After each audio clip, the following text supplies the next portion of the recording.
সূরা আদ যুখরুফ মক্কায় অবতীর্ণ। আয়াত 89, রুকু 7। বিসমিল্লাহির রহমানির রহিম। হামিম, সুস্পষ্ট কিতাবের শপথ। আমি একে আরবি ভাষায় কোরআন বানিয়েছি। আশা করা যায় তোমরা এটা অনুধাবন করতে পারবে। অবশ্যই এই মহাগ্রন্থ কোরআন আমার কাছে লৌহে মাহফুজে সমুন্নত ও অটল রয়েছে। হে নবী, তুমি বলো, আমি কি সংশোধনের কর্মসূচি থেকে সম্পর্কহীন হয়ে তোমাদের উপদেশ দেওয়ার কাজ শুধু এ কারণেই ছেড়ে দেব যে তোমরা একটি সীমালঙ্ঘনকারী সম্প্রদায়? আগের লোকদের মাঝে কত নবী না আমি পাঠিয়েছি। তাদের অবস্থা ছিল, যে নবী তাদের কাছে আসত ওরা তার সাথেই ঠাট্টা বিদ্রূপ করত। তাদের মধ্যে যারা শক্তি সামর্থ্যে প্রবল ছিল আমি তাদের সবাইকে ধ্বংস করে দিয়েছি। এদের পূর্ববর্তী লোকদের উদাহরণ তো আগেই অতিবাহিত হয়ে গেছে।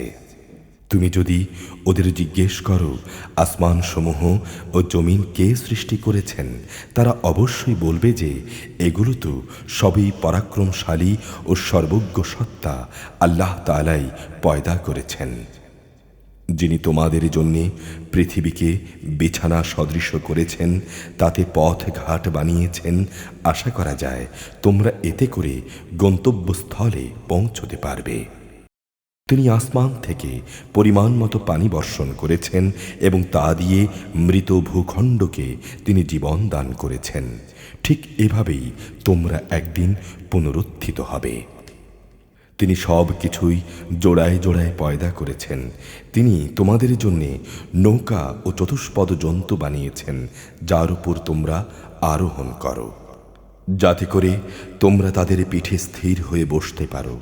তার উপর সুস্থির হয়ে বসার পর তোমরা তোমাদের মালিকের অনুগ্রহের কথা স্মরণ করো এবং বলো, পবিত্র ও মহান তিনি, যিনি আমাদের জন্যে একে বশীভূত করে দিয়েছেন। অন্যথায় আমরা তো তা বশীভূত করার কাজে সামর্থ্যবান ছিলাম না। এবং নিঃসন্দেহে আমরা আমাদের মালিকের দিকেই ফিরে যাব। এরা আল্লাহ তাআলার বান্দাদের মধ্য থেকে কারো কারো জন্যে তাঁর সার্বভৌমত্বের কিছু অংশ নির্দিষ্ট করে। অবশ্যই মানুষ স্পষ্টত বড় অকৃতজ্ঞ। আল্লাহ তাআলা কি তাঁর নিজস্ব সৃষ্টি থেকে নিজের জন্যে কন্যা সন্তানই বাছাই করেছেন, আর তোমাদের জন্যে মনোনীত করেছেন পুত্র সন্তানদের? অথচ যখন এদের কাউকে কন্যা সন্তান জন্মের সে সুসংবাদ দেয়া হয়, যার বর্ণনা ওরা দয়াময় আল্লাহ তাআলার জন্যে দিয়ে রেখেছে, তখন তার নিজের চেহারাই কালো হয়ে যায় এবং সে মনস্তাপক্লিষ্ট হয়ে পড়ে। এক সে কন্যা সন্তান যারা সাজ অলঙ্কারে লালিত পালিত হয়, যারা নিজেদের সমর্থনে যুক্তিতর্কের বেলায়ও অগ্রণী হতে পারে না। শুধু তাই নয়, এরা ফেরেশতাদেরও, যারা দয়াময় আল্লাহ তাআলার বান্দা মাত্র নারী বলে স্থির করে। ফেরেশতাদের সৃষ্টির সময় এরা কি সেখানে মজুদ ছিল যে তারা জানে এরা নর না নারী? তাদের এ দাবিগুলো লিখে রাখা হবে এবং অচিরেই তাদের এ ব্যাপারে জিজ্ঞেস করা হবে। এরা আরো বলে, দয়াময় আল্লাহ তাআলা ইচ্ছা না করলে আমরা কখনো এ ফেরেশতাদের ইবাদত করতাম না। এদের কাছে আসলে এই ব্যাপারে কোনো জ্ঞানই নেই। এরা শুধু অনুমানের উপরই ভর করে চলে। অথবা আমি কি এর আগে তাদের অন্য কোনো কিতাব দিয়েছিলাম যাকে ওরা এখনো আঁকড়ে ধরে আছে? তারা বরং বলে, আমরা আমাদের বাপ দাদাদের এই মতাদর্শের অনুসারী হিসেবে পেয়েছি এবং আমরা তাদের পথেই পরিচালিত হচ্ছি। হে নবী, আমি তোমার আগে যখনই কোনো জনপদে এভাবে সতর্ককারী নবী পাঠিয়েছি, তখনই তাদের বিত্তশালীরা বলেছে, আমরা আমাদের বাপ দাদাদের এই মতাদর্শের অনুসারী হিসেবে পেয়েছি এবং আমরা তাদেরই পদাঙ্ক অনুসারী। নবী বলল, যদি আমি তার চাইতে উৎকৃষ্ট কোনো পথ নির্দেশ তোমাদের কাছে নিয়ে আসি, যার উপরে তোমরা তোমাদের বাপ দাদাদের পেয়েছ, তারপরও তোমরা তাদের অনুসরণ করবে, তারা বলল, যে দিন দিয়ে তোমাকে পাঠানো হয়েছে আমরা তা অস্বীকার করছি। অতঃপর আমি তাদের কাছ থেকে বিদ্রোহের প্রতিশোধ নিয়েছি। তুমি দেখে নাও মিথ্যাবাদীদের কি ভয়াবহ পরিণাম হয়েছিল। যখন ইব্রাহিম তার পিতা ও তার জাতিকে বলল, আমি অবশ্যই তাদের থেকে সম্পূর্ণ মুক্ত যাদের তোমরা পূজা করো। হ্যাঁ, আমি ইবাদত শুধু তারই করি যিনি আমাকে সৃষ্টি করেছেন। নিঃসন্দেহে তিনি আমাকে সৎ পথে পরিচালিত করবেন। সে এই কথা তার পরবর্তী বংশধরদের কাছে তাওহীদের একটি স্থায়ী ঘোষণা হিসেবে রেখে গেল। আশা করা গিয়েছিল তারা এদিকে প্রত্যাবর্তন করবে। এ সত্ত্বেও আমি তাদের ও তাদের বাপ দাদাদের পার্থিব সম্পদ দান করা অব্যাহত রেখেছি, যতক্ষণ না তাদের কাছে সত্য দিন ও পরিষ্কার ঘোষণা নিয়ে আরেকজন নবী এসে হাজির হয়েছে। কিন্তু যখন তাদের কাছে সত্য দিন এসে গেল, তখন তারা বলতে লাগলো, এ তো হচ্ছে জাদু, আমরা অবশ্যই তা অস্বীকার করি। তারা এও বলল, এ কোরআন এই দুটো জনপদের কোনো প্রভাবশালী ব্যক্তির উপর নাজিল হলো না কেন? হে নবী, তারা কি নিজেরাই তোমার মালিকের রহমত বন্টন করছে, অথচ আমি দুনিয়ার জীবনে তাদের মধ্যে তাদের জীবিকা বন্টন করেছি। আমি তাদের একজনের উপর আরেকজনের বৈষয়িক মর্যাদা সমুন্নত করেছি, যাতে করে তারা একজন অপরজনকে সেবক হিসেবে গ্রহণ করতে পারে। কিন্তু তোমার মালিকের রহমত অনেক উৎকৃষ্ট, তারা যেসব সম্পদ জমা করে তা তার চেয়েও বড়।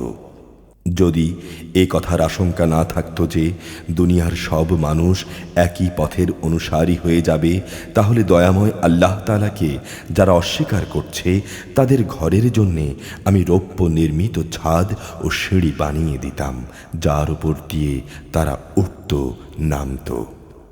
তাদের ঘরের জন্যে সাজিয়ে দিতাম রৌপ্য নির্মিত দরজা ও পালঙ্ক, যার উপর তারা হেলান দিয়ে বসত, কিংবা তা হতো স্বর্ণ নির্মিত।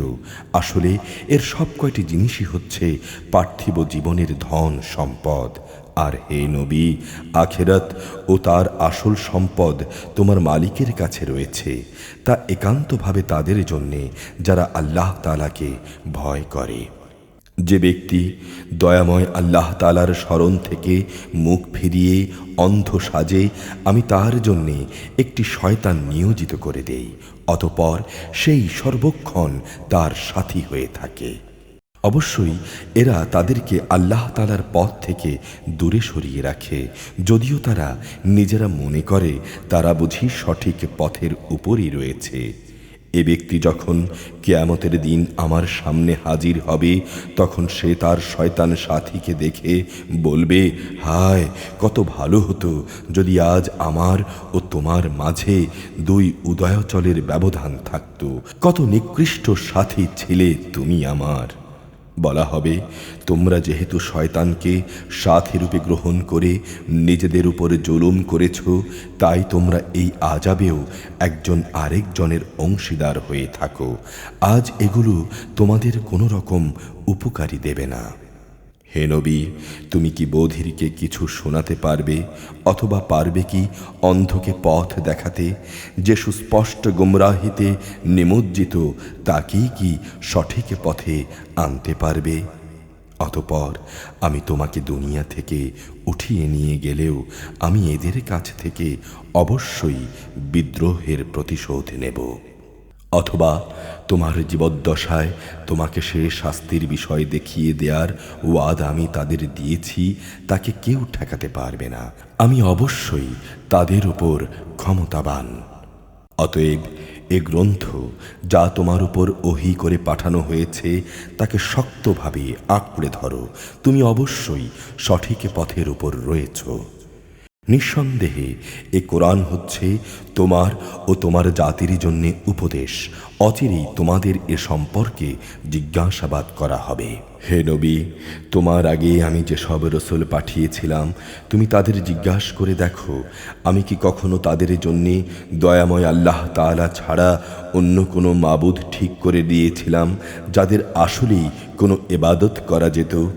আমি মূসাকে আমার নিদর্শন সমূহ দিয়ে ফেরাউন ও তার পারিষদদের কাছে পাঠিয়েছিলাম।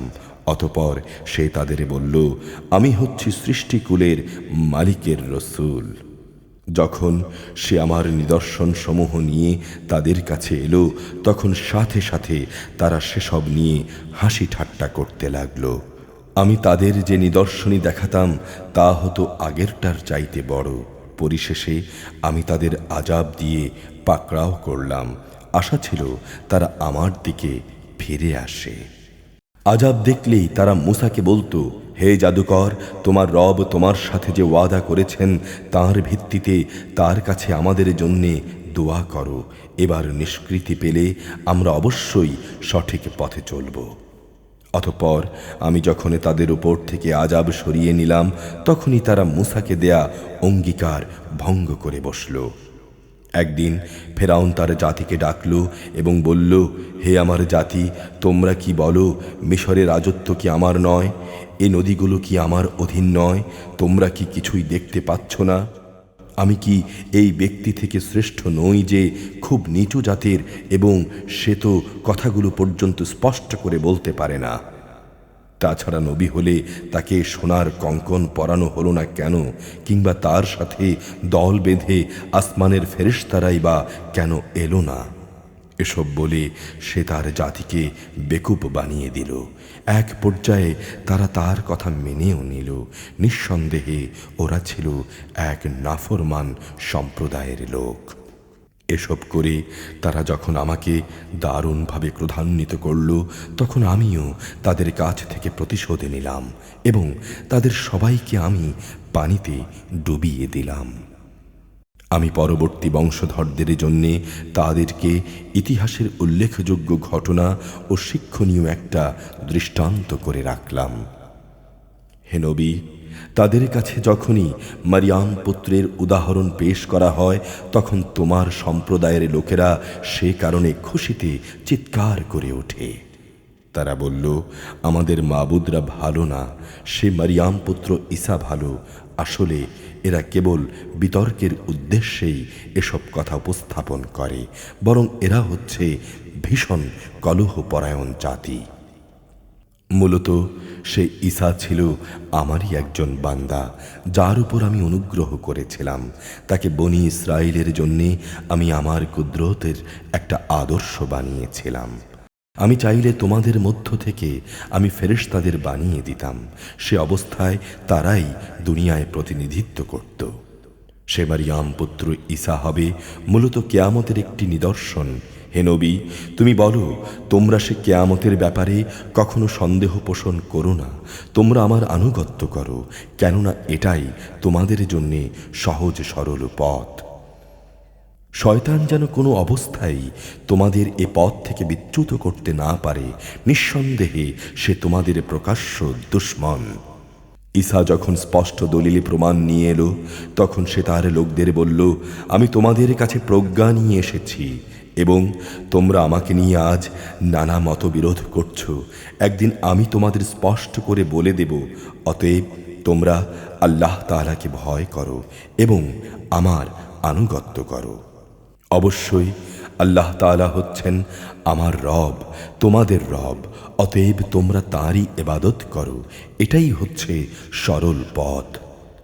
এ সত্ত্বেও তাদের বিভিন্ন দল তাকে নিয়ে নিজেদের মধ্যে মতানৈক্য সৃষ্টি করল। অতঃপর দুর্ভোগ ও কঠিন দিনের আযাব তাদের জন্যই নির্ধারিত থাকল, যারা অযথা বাড়াবাড়ি করল। তারা কি এই ফয়সালার জন্যে কিয়ামতের অপেক্ষা করছে? তা কিন্তু একদিন আকস্মিকভাবেই তাদের উপর এসে পড়বে এবং তারা টেরও পাবে না। সেদিন দুনিয়ার বন্ধুরা সবাই একে অপরের দুশমন হয়ে যাবে। অবশ্য যারা আল্লাহ তাআলাকে ভয় করেছে তাদের কথা আলাদা। সেদিন আল্লাহ তাআলা এদের বলবেন, হে আমার বান্দারা, আজ তোমাদের কোনো ভয় নেই, না তোমরা আজ দুশ্চিন্তাগ্রস্ত হবে। এরা হচ্ছে সেসব লোক যারা দুনিয়াতে আমার আয়াতসমূহের উপর ঈমান এনেছে এবং যারা ছিল আমার অনুগত বান্দা।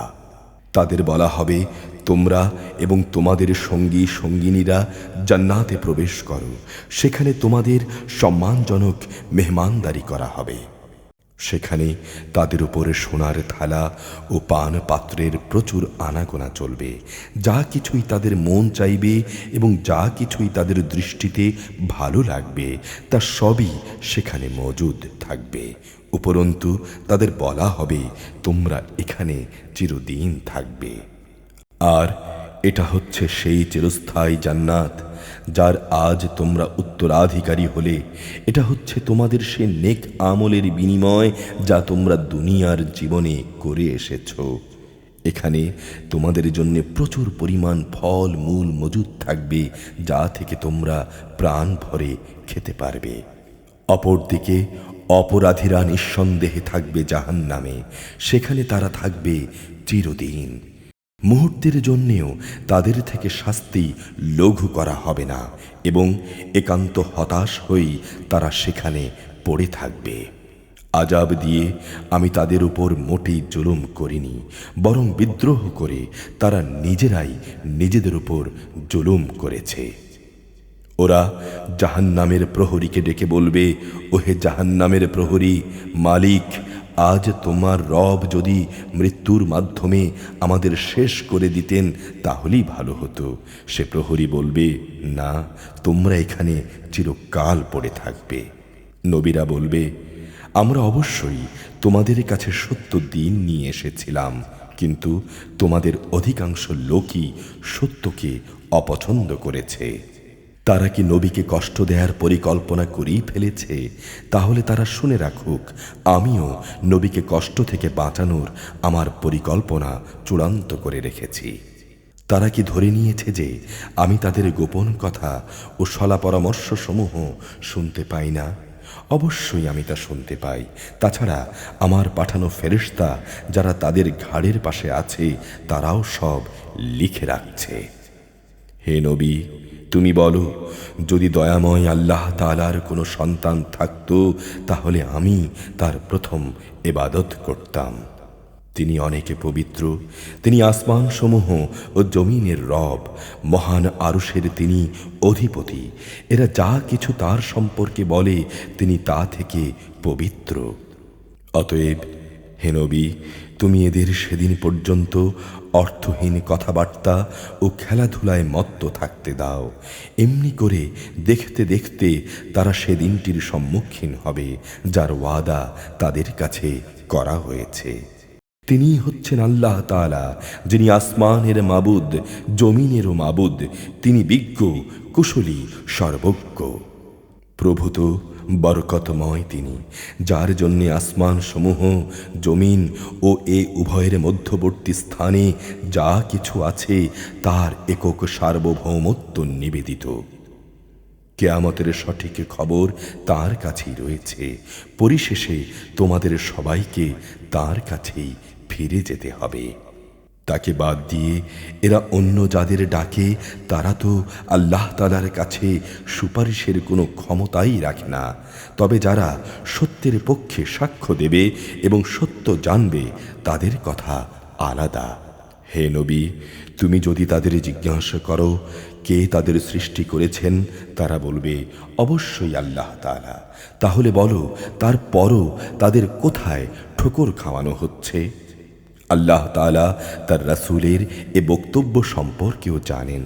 হে আমার রব, এরা হচ্ছে এমন এক সম্প্রদায় যারা ঈমান আনবে না। হে রাসূল, অতঃপর তুমি এদের থেকে বিমুখ থাকো, এদের ক্ষমাসুন্দর দৃষ্টিতে দেখো এবং তাদের উদ্দেশ্যে সালাম বলো। অচিরেই ওরা সত্য মিথ্যা জানতে পারবে।